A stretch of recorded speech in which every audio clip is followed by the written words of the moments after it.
chuva. Nem pra sair de casa com essa chuva aí. O jeito é ficar dormindo mesmo. Tá feio mesmo, Curitiba.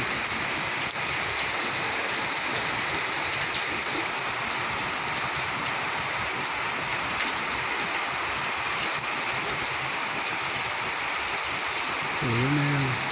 Vai chover o dia inteiro, tá chovendo o dia inteiro já.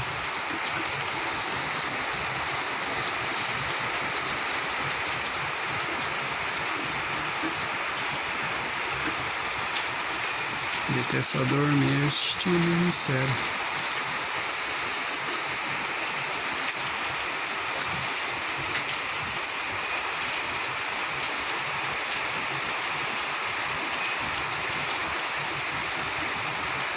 Eu tenho que comer isso.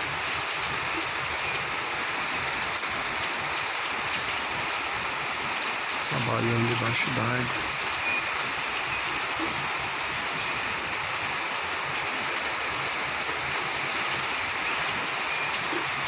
Como é que tá pra longe?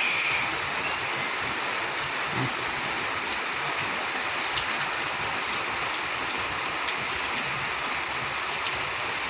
A noite inteira ainda chovendo aí, projeto.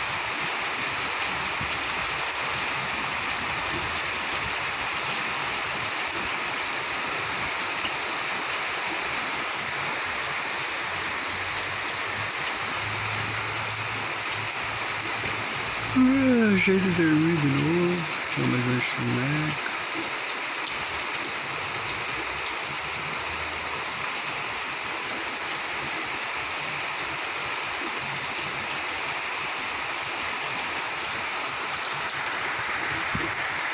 Falou, galera, até mais.